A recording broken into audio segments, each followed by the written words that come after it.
So I'm back again, and if you watched part one of this series, you know that I created a extension table with a built-in seam allowance. I originally made the extension tables, and then I created an extension table with a seam allowance built into it. And this video is to discuss how do we handle people that have existing tables and how do we make sure that they can utilize their existing table without having to purchase a whole new table. I don't want anybody to feel obligated to buy a new table, so I'm trying to come up with a solution. It's not 100% ideal, but it is better than nothing, and it's certainly better than the existing options. So if you already have one of our tables either in wood or aluminum, this option is going to work for you. What we're going to do is we created some pieces that will slide over or around the table and can be matched up with your seams where you'd like them to go. So what you get in this kit is a bottom piece, and the bottom piece goes under the table like so. And then there are two, if you have the wooden version of the table, you're going to get two wooden brackets. And then above that, you'll get another left bracket and a right bracket. And these brackets are basically designed to slide over the table like so to fit in place. That's if you have a wood version. If you have an aluminum version and you choose to purchase this attachment in wood, then I will provide two acrylic pieces instead of the wood because the wood versions are too thick for the aluminum table. The wood table is thicker than the aluminum.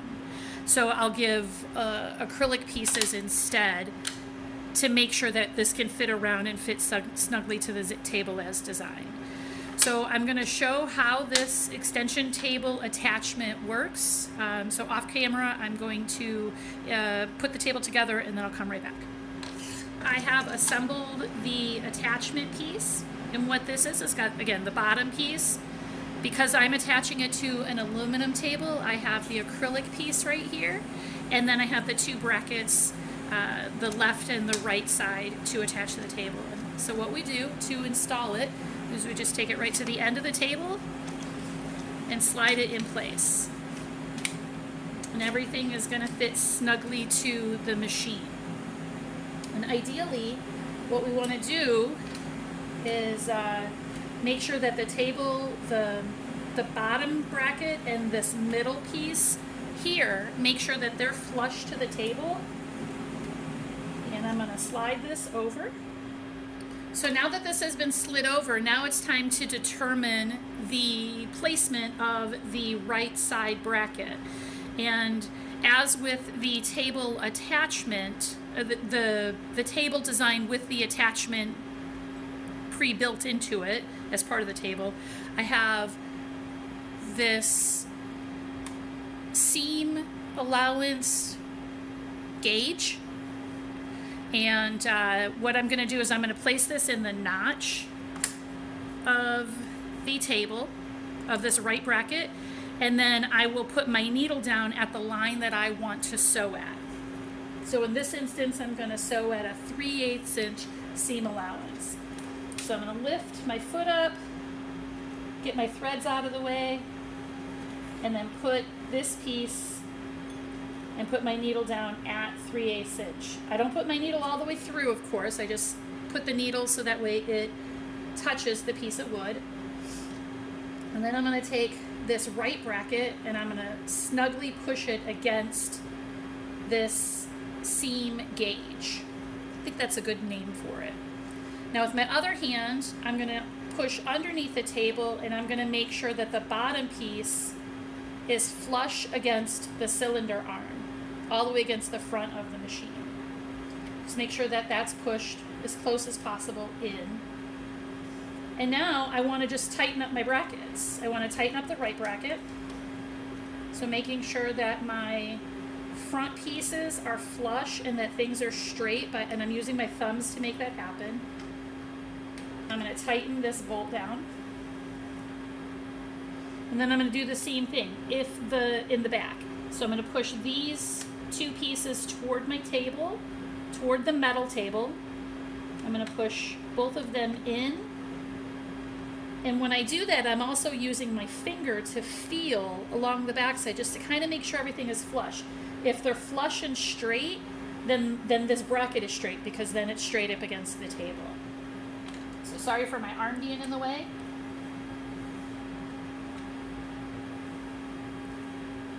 Again, I'm just making sure things are tight and flush. So that's flush. You know, you don't have to bolt this down like you're building an airplane. This is solely for, you know, it's for sewing purposes. So it doesn't have to be, you know, it doesn't have to be solid. It just needs to be snug enough so where it doesn't move. So this piece can now be removed. So I just lift my needle up again, and I don't need my seam gauge. I know that I'm at 3/8 seam allowance because my needle was on the 3/8 inch seam line. And I'm gonna go ahead and put that back down just to make sure. And yeah, it was down at the 3/8 inch seam line. So now, if I were sewing, and I'm just, in this instance, I'm just gonna show if I wanna sew a 3/8 inch seam. I'm clipping it together just so I can keep my two pieces of fabric together. And just imagine that this piece isn't here. I just don't want to take it off right now. It can come off. There's nothing, it's not like holding anything in place. But I just don't want to take it off right now because I'm going to do a strap right after this. So I take my piece of fabric and I put it up against my bracket. But now you can see my clip is kind of affecting the placement of my material. Just like as regular sewing, you want to shove your fabric under your needle and then get rid of that first clip. Once you get rid of that first clip, you should be able to still sew along. I'm going to bring my needle down and make sure I have my threads caught because I don't want them to get wrapped up in my bobbin. We all know how bad that is. And now I'm just going to start sewing.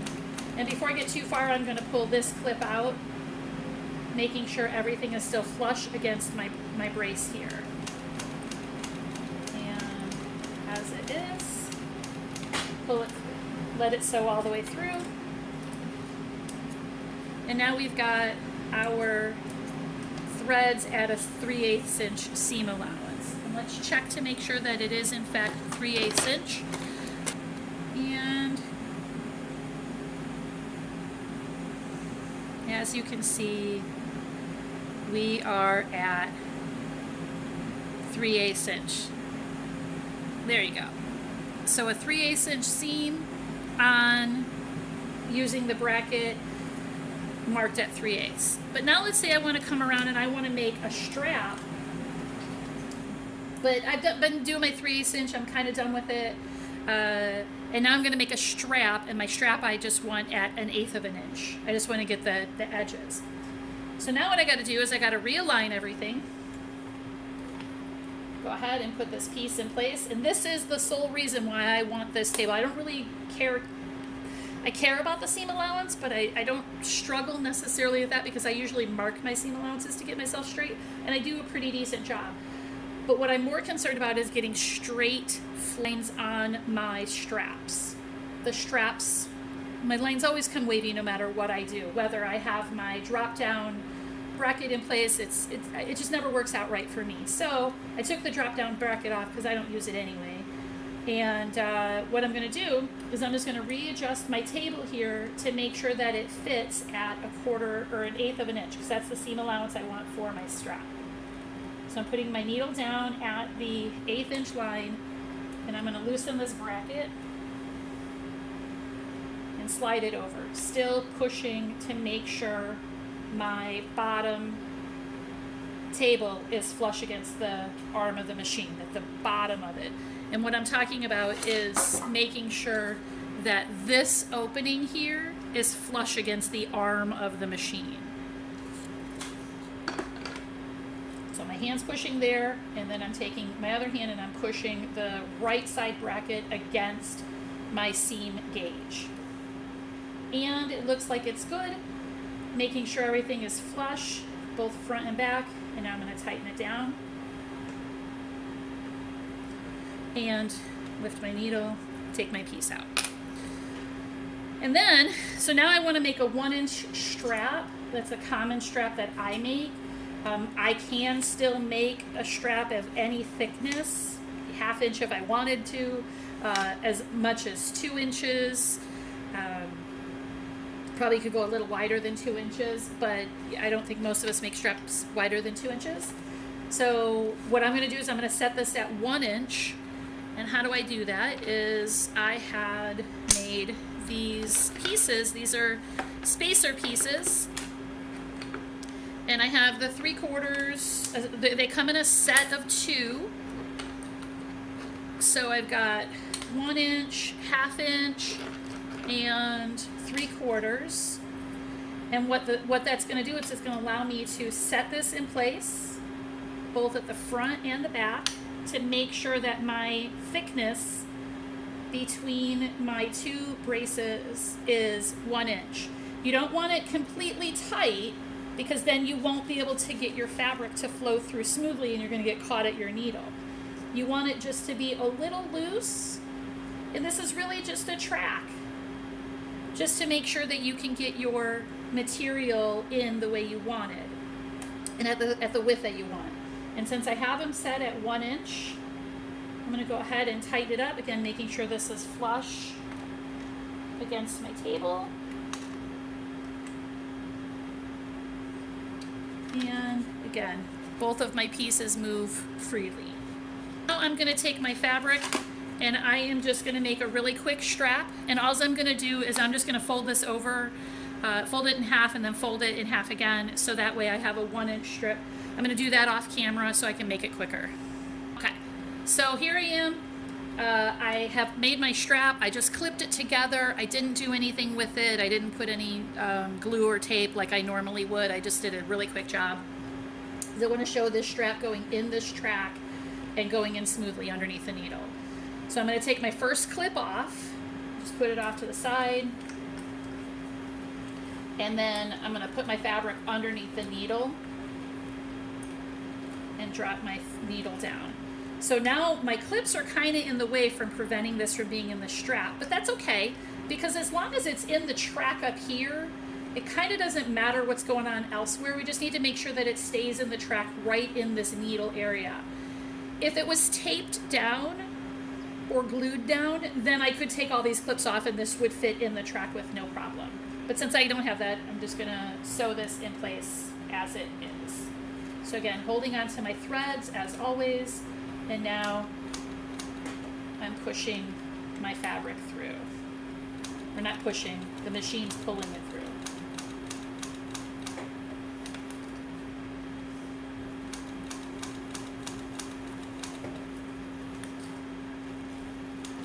And while I'm sewing, I'm just making sure that it's all moving along, making sure it doesn't go above the track right here, because I don't want it to roll up.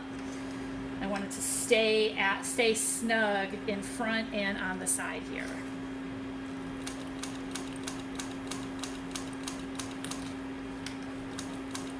And now I can take all my clips off.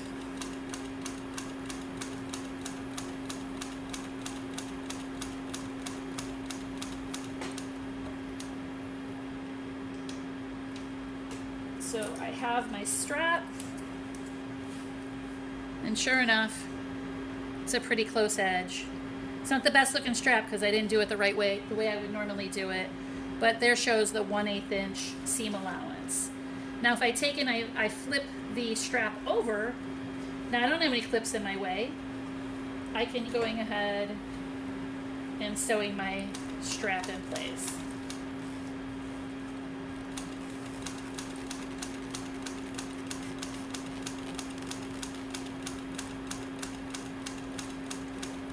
I think my strap flattened a little bit since I did it so quick. I think the strap is a little wider than 1 inch since it's now flattened. It wouldn't normally be that way because normally I draw lines and I tape it and all that stuff. But I think it's a little wider. That's okay. We make it work. So here we've got our strap. Cut off my threads. And that's about the straight strap, straight as you can get it. Pretty fantastic. So there you go. That's the whole purpose to me of this attachment, is so that way I can get straight straps. So the last thing to note for this attachment piece, and this attachment for the existing tables or the regular table, the one where they're built in, is I made some stop pieces. These are just some square bits. There's 4 of them, and all the attachments will come with these, and these can be used as stop placers.